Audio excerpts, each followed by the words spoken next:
Hello, peoples. I have two reviews to do, two movies that are wildly different, but also both of them made me feel like a sense of existential dread. So that's my like overall sentence for both movies: existential dread. Yeah. Anyway, first I'm going to be talking about Warfare. This is the new Alex Garland film, and going into this movie, I can't help but have like a weird sense of deja vu because last year we got Civil War, and then this year we have Warfare. In Civil War, I loved that movie. Loved it, loved it, loved it. And I know a lot of people didn't love it, but I didn't care. And so I was very excited, but also kind of curious to see like what else Garland had in the chamber because it felt like in a lot of ways like that was Alex Garland's war film. But simultaneously, this is not only directed by Alex Garland. This is directed by, don't remember his name. Let's find it real quick.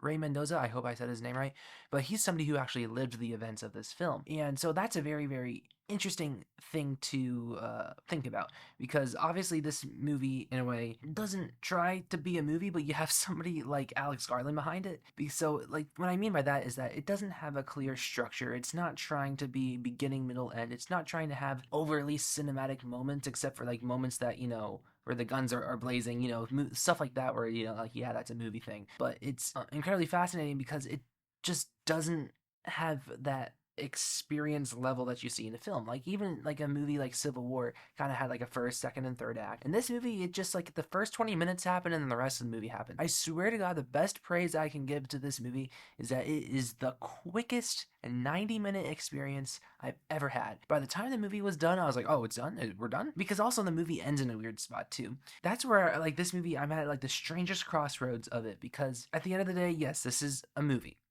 but it's also trying to be very, very true to what happened and true to the way that this story wants to be told by the people that lived it.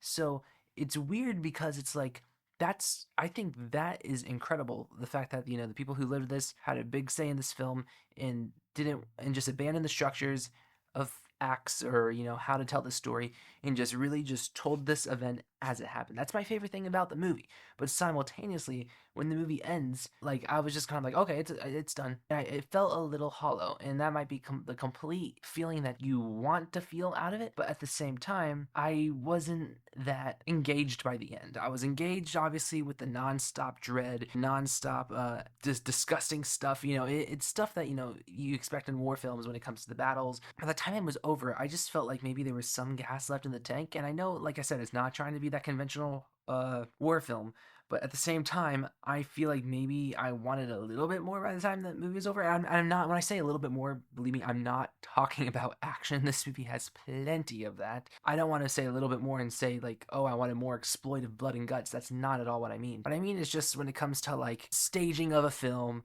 by the time it feels like it's over, to make it feel like a little bit more of a complete experience, but also staying true to the nature of that this movie is what it is. And so, like, it's a really, really strange predicament to be in when it comes to like how I could criticize this movie because I think its biggest strength is also the thing that hinders it for me because like I'm not kidding, by the time I walked out of the theater I was just kind of like, okay, I wasn't like feeling the dread that I had felt like even like afterwards.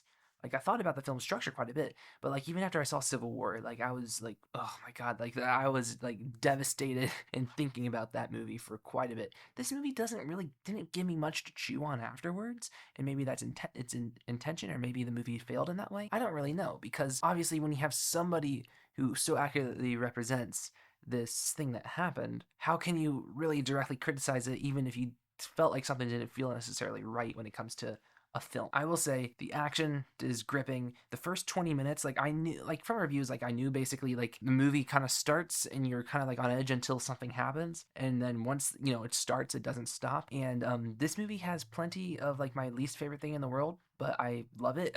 And that is jump scares in war films. Like I knew there was gonna be moments where it's just like it's dead silence and then just something happens and then or like the last thing you expect to happen happens and you just like jump out of your seat. And I will say this theater was actually pretty packed because it was the only IMAX showing per day because the rest was going to Minecraft, which I will be reviewing after this. Yeah, to see this movie get a packed crowd and to see them go through that experience like that was great. But at the same time, it didn't feel as new and fresh to me because like it is in a lot of ways, and particularly the way that it feels its experience of the effectiveness of like the warfare is very similar to how they executed it in Civil War. And I'll be honest, Even though this movie is getting much higher praise, I liked Civil War substantially better than this movie, just because it left me a little bit more to chew on it. And also, I mean, the fact that it goes a little bit broader in its ideas, and also has a very, very similar approach to not taking sides on those ideas.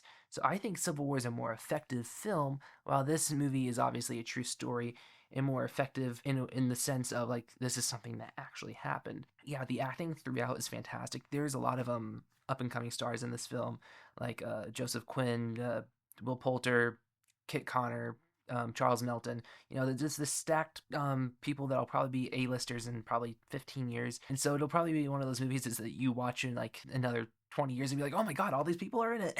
It was a solid experience. I really had I don't want to say good time, but you know, it got my blood pumping in the ways that you would want a movie like this too. It did its job. It's quick, it's in and out, breezy, gives you experience, gives you something, definitely something to chew on, whether it was kind of my issue with the film or not. But like I said, it's also like I'll reiterate, it's a very hard film to criticize because most of my criticisms of it come from the fact of it staying true to its nature. Overall, I would recommend if you want to see this, see it. If you like Civil War, see it. And yeah, I'm going to give Warfare a 7.9 out of 10. Now, next, I'm going to talk about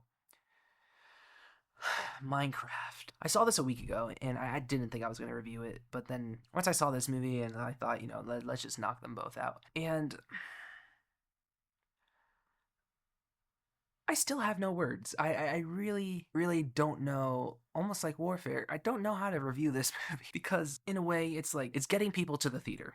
But I hate the idea that right now we live in a time where the Minecraft, a movie that everybody kind of knows that it's bad, and seeing it just because they can have fun with it and yell chicken jockey at the screen and just turning the cinema into like more of a roller coaster ride mentality than anything else is very concerning to me. I just don't know if I can get behind this kind of mentality of going to the theater. And while I love that people are going, and I love that a movie is making money at the box office, and they can use the money for this to fund smaller projects, but it's very concerning that with this movie doing so well, we're gonna have nothing but movies like this for kids' films.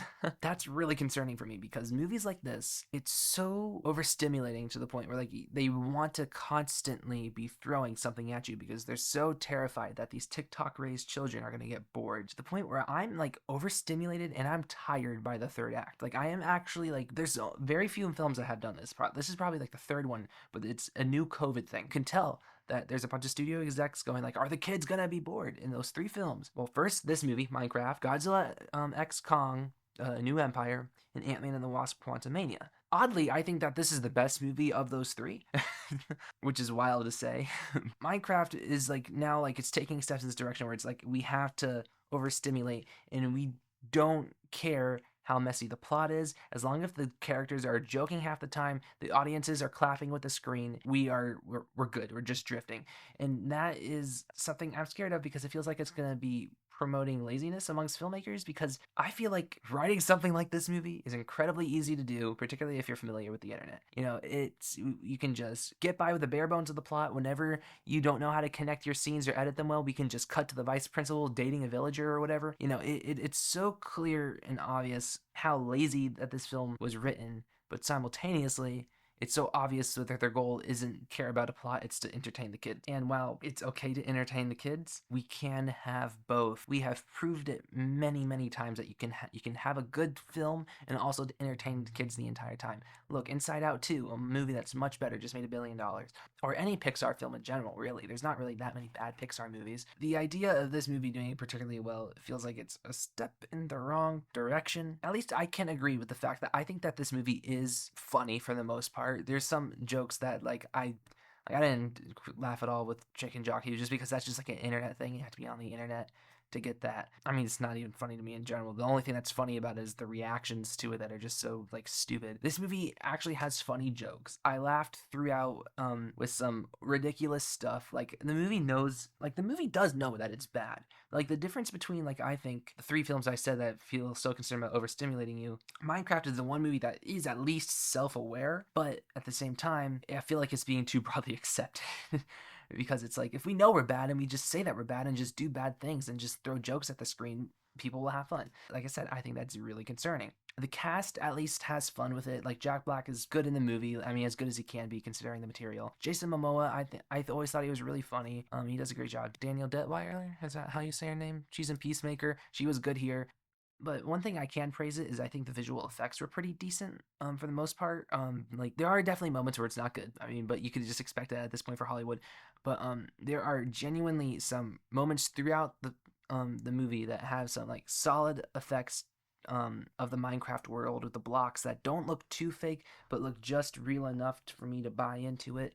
The lighting on the characters half the time don't look right, but at least the effects of like the sheeps or grass or the blocks showing up on screen look halfway decent. And honestly, like for the first 45 minutes, I probably would have given this like a 6 out of 10, but the movie just kept going and it kept going and it kept going and it kept going. And I was just very over it by the time the movie ended. Well, I didn't clearly hate this movie. I don't think this is like, the worst movie I've ever seen. It's just part of me hates it in the way of I just don't like the direction that it's pointing towards. Concerning as someone who wants to be a filmmaker that and is also watching The Studio right now. By the way, great show, watch it.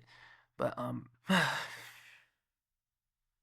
like part of me is glad that people are going to the theater and having a good time, but at the same time, that this is like what concerns me is that this is some random kid's movie of all time. This is movies that are shaping future film lovers. And that's concerning.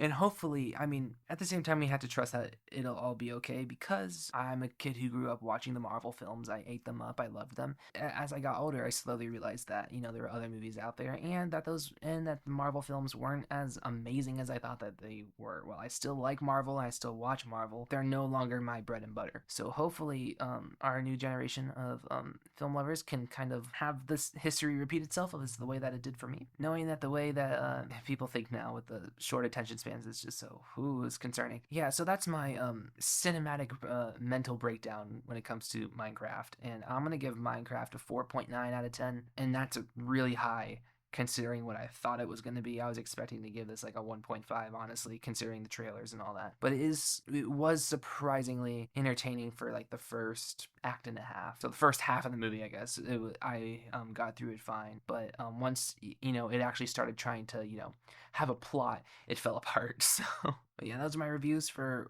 Warfare and Minecraft. Comment down below what you guys thought of either movie. Either way, I feel like it's gonna be these movies start conversations, and that's a fun thing. So yeah, like, share, subscribe, and stuff like that. And adios.